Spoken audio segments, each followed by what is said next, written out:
प्रणाम हिंदुस्तान। बहुत ही संवेदनशील, ज्वलंत, भयावह मुद्दे के पर आज मैं आप सब लोगों से बात करने के लिए आई हूं। अब तक आप सब लोगों ने ये न्यूज़ सोशल मीडिया के माध्यम से और मेन स्ट्रीम मीडिया के माध्यम से आई एम श्योर देख ली है और आपको इसकी पूरी डिटेल्ड जानकारी है। मैं बात कर रही हूं निकिता तोमर के हत्याकांड की, जो हुआ बल्लभगढ़ में। 20 साल की एक बच्ची जो अपने कॉलेज में एग्जाम देने गई थी और अपने कॉलेज से जब वो बाहर निकलती है तो उसको इस बात का अंदेशा तक नहीं था, कोई जानकारी तक नहीं थी। उसके बुरे से बुरे सपने में उसने ये नहीं सोचा कि ये उसके जीवन का आखिरी इम्तिहान है और ये उसके जीवन की आखिरी सुबह है, आखिरी दिन है, उसका जीवन का अंत होने वाला है, खत्म होने वाला है। दरिंदे मौत के रूप में, यमराज के रूप में उसके कॉलेज के बाहर खड़े होकर के उसको खत्म करने के लिए उसका इंतजार कर रहे हैं। जब वो कॉलेज से बाहर निकलती है तो बाहर खड़े हैं तौसीफ और रेहान। वो अपनी गाड़ी पहले से वहां पर उसके कॉलेज के बाहर लगा देते हैं। सीसीटीवी फुटेज में दिख रहे हैं कि किस प्रकार से वो निकिता का इंतजार कर रहे हैं। जब निकिता बाहर आती है तो उसको अगवा करने की पहले कोशिश की जाती है, उसको धकेलने की कोशिश की जाती है गाड़ी के अंदर जबरदस्ती। और जब वो उसको रेजिस्ट करती है, जब वो उसको अपने आप को उससे दूर करने की कोशिश करती है और भागती है, अपनी दोस्त के पीछे छुपती है, तो ये बेवकूफ, ये घटिया लड़का तौसीफ अपनी बंदूक निकालता है, उसके पीछे भागता है और उसको मार देता है, खुलेआम शूट कर देता है, दिन दहाड़े बल्लभगढ़ में उसके कॉलेज के बाहर।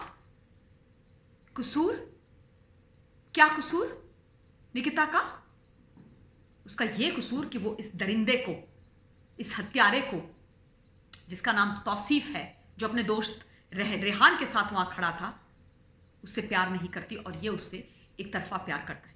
उसका धर्म परिवर्तन कराने की पुरजोर कोशिश करता रहा है, उसका धर्म वो परिवर्तन करवाना चाह रहा था, लेकिन वो उस बात के लिए तैयार नहीं थे। और क्यों हो तैयार? क्यों हो तैयार? क्यों करे कोई अपना धर्म परिवर्तन? कौन होते हो आप किसी के साथ जोर जबरदस्ती करने वाले और उनका धर्म जबरदस्ती परिवर्तित कराने वाले? लव जिहाद के मामले इस प्रकार से हमारे सामने आते हैं ना, देख करके आत्मा हिल जाती। धर्म परिवर्तन करो, हमसे विवाह करो, नहीं तो अंजाम भुगतो, यह दिखाने की आप कोशिश कर रहे हो। और सबसे बुरा मुझे उस सीसीटीवी फुटेज में जो लगा वो ये कि वो बिजी रोड, लोग आ रहे हैं, जा रहे हैं, सब कुछ दिख रहा है उनको कि किस प्रकार से एक लड़की को ओवर पावर कोई लड़का कर रहा है, कैसे उसको अगवा करने की कोशिश कर रहा है और कैसे उसको मार देते। कोई नहीं रुकता, कोई उसकी मदद के लिए आगे नहीं आता। ऐसे संवेदनाएं हमारी, ऐसे आत्माएं हमारी मर गई। इसके कई कारण हो सकते हैं, लेकिन मैं फिर भी ये बोलना चाहती हूं कि प्लीज ऐसा मत कीजिए, क्योंकि अगर ये सोचने हम लग जाए ना कि ये मेरे घर का तो मामला है ही नहीं, ये मेरे घर का बच्चा तो है ही नहीं, मैं क्यों इसके फटेवे में टांग अड़ाऊं, मैं क्यों इसके बीच में जाऊं, मुझे मुसीबत हो सकती है। तो याद रखिएगा कि ऐसे दरिंदे समाज में बढ़ते जाएंगे और कल को अगला घर आपका होगा, कल को अगली बेटी आपकी होगी। ये भूलिएगा मत आप लोग। ये हमारी जिम्मेदारी है, सामाजिक, मौलिक और नैतिक, मदद करना और इन विषयों पर बोलना, खुल करके बोलना और अवश्य बोलना। अब ये जो तौसीफ है, इसका फैमिली बैकग्राउंड भी आप जान लीजिए। ये बहुत ही बड़े रसूखदार, बहुत ही बड़े पॉलिटिकल फैमिली से आता है हरियाणा के। इसके एक दादाजी एमएलए, दूसरे यानी कि दादाजी के दूसरे भाई हुड्डा सरकार में 3 बार कैबिनेट मिनिस्टर रहे, होम मिनिस्टर भी रहे, फाइनेंस मिनिस्टर रहे, टूरिज्म मिनिस्टर रहे। समझ रहे हैं आप? इसके चाचा जी वर्तमान में मेवात के नूह के सिटिंग एमएलए हैं कांग्रेस पार्टी से। 2018 में इसने निकिता को अगवा करने की कोशिश करी और परिवार ने, निकिता के परिवार ने इसके खिलाफ एफआईआर करी। और जब एफआईआर हुई तो इसके यही चाचा दी आफ्ताब अहमद, जो नूह के एमएलए हैं, उन्होंने बिचौलिए का काम करके पंचायत बिठा दी। देखिए, पंचायतें बैठती हैं हमारे गांव में, खासतौर पर हरियाणा में, और बीच बचाव करके कॉम्प्रोमाइज कराते हैं। इस केस में भी वही हुआ। तौसीफ के परिवार ने माफी मांगी और बोला कि हमारे लड़के का जीवन खराब हो जाएगा, उससे गलती हो गई, आगे से नहीं करेगा, आप एफआईआर वापस ले लो। परिवार साधारण, सामान्य, सरल हृदय का परिवार, इतना कुछ होने के बावजूद माफ कर दिया परिवार को, विश्वास कर दिया परिवार के ऊपर, विश्वास कर दिया इस लड़के तौसीफ के ऊपर, इस घटिया क्रिमिनल के ऊपर। एफआईआर वापस ले ली और उसने 2020 में उस लड़की को ही खत्म कर दिया परसों। बहुत बड़ी गलती हो गई इन पर विश्वास करके, आफ्ताब अहमद, तौसीफ और उसके परिवार पर विश्वास करके। नहीं लेनी चाहिए थी एफआईआर वापस। ऐसे लोगों को माफ नहीं कर सकते हम लोग। कहते हैं ना कि पूत के जो पैर होते हैं वो पालने में दिखाई देते हैं, ऐसे ही क्रिमिनल्स का माइंडसेट समझ में आ जाता है। और इन लोगों को कभी माफ नहीं करना चाहिए, क्योंकि आज अगर आप इनको छोड़ देंगे तो कल को वो इससे बड़ा अपराध करेंगे। एंड एग्जैक्टली वही हुआ। पहले अपहरण करना और उसके बाद मार देना, ये कृत्य। और उसके बाद ये पकड़े कहां से जाते हैं? मेवात से। मारने के बाद दोनों के दोनों मेवात में जाकर के छुप गए। मेवात का इतिहास जानते हैं आप? मेवात की बैकग्राउंड जानते हैं आप? मेवात हरियाणा की एक ऐसी जगह जहां से तबलीगी जमात पैदा हुई। वही तबलीगी जमात जिसने हमारे नाक में दम कर दिया था कोविड-19 के पैंडेमिक के टाइम। एक ऐसी कट्टर ऑर्गेनाइजेशन जो हर वो कार्य करती है जो उनको नहीं करना चाहिए। मेवात एक ऐसा जिला जहां पर गांव के गांव हिंदुओं के खाली हो रहे। दलित बेटियों पर जिस प्रकार की एट्रोसिटीज की जाती हैं वो आप मुझसे मत सुनिए, मेरा विश्वास मत कीजिए, निकालिए, गूगल कीजिए, पढ़िए। किस प्रकार से बेटी बहुओं को अगवा किया जाता है, उनके साथ दुष्कर्म किया जाता है और उसके बाद उनको मार दिया जाता है। उनका धर्म जबरदस्ती परिवर्तन करवाया जाता है। अगर वो नहीं मानती हैं तो रेप करके, सामूहिक बलात्कार करके उनको मार दिया जाता है।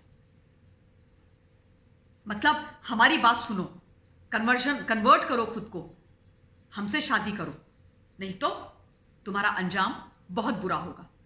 ये सोच, ये विचारधारा निकालिएगा और पढ़िएगा मेवात के बारे में। और पढ़ना चाहिए, आप लोगों को जागरूक होना चाहिए कि क्या हो रहा है वहां पर। और मैं ये देखना चाहती हूं कि कौन ऐसे लोग हैं हिंदुस्तान के, चाहे वो किसी भी समाज से आते हो, किसी भी जाति, किसी भी प्रांत से आते हो, जो मेवात के इन लोगों का समर्थन करेंगे। कोई नहीं करेगा, कोई राइट माइंडेड व्यक्ति कभी नहीं करेगा। 15 साल की बच्ची, 14 साल की बच्ची, 12 साल की बच्ची को उठा लो, उनका धर्म परिवर्तन कराओ, नहीं तो उनके साथ सामूहिक दुष्कर्म करो और उसके बाद उनको मार दो बुरी तरीके से। ये हो रहा है, हर साल होता है। इसीलिए तो गांव के गांव खाली हो रहे हैं, लोग भय के मारे भाग रहे हैं। माइनॉरिटी पे है वहां पर दलित्स और भाग रहे हैं।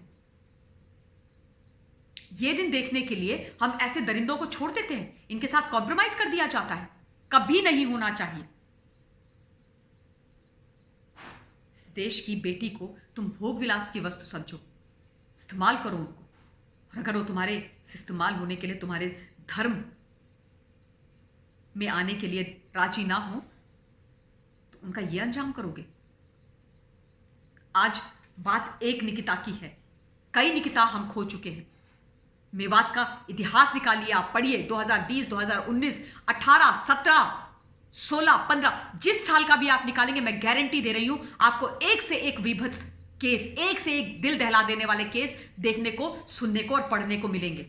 पढ़िए और खुद तय कीजिए और अपनी जिम्मेदारी भी तय कीजिए प्लीज, कि इन विषयों पर हमें बोलना है। अंधा गूंगा बहरा रह करके घर में नहीं बैठना है। बिकॉज हमें अपने समाज से ये कुरीति, ये घटिया सोच, ये छोटी मानसिकता, ये महिला विरोधी, बच्चियां विरोधी, देश विरोधी मानसिकता को खत्म करना है। मैंने निकिता की माता जी का आज एक न्यूज बाइट सुनी, दिल दहल जाता है सुन करके। वो कहती हैं कि मुझे सिर्फ और सिर्फ इन लोगों के लिए फांसी चाहिए।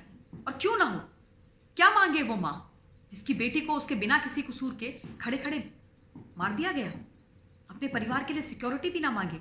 आप सोचिए किस डर, किस दहशत में वो परिवार आज जी रहा होगा। और मैं भी सख्त से सख्त सजा की डिमांड करती हूं तौसीफ के लिए और रेहान के लिए। they don't deserve to live. They do not deserve to live. And I am saying this with utmost responsibility. बिल्कुल भी नहीं। और ऐसे हर विषय पर बोलना इस कुरीति को ख़त्म करना हमारी जिम्मेदारी है।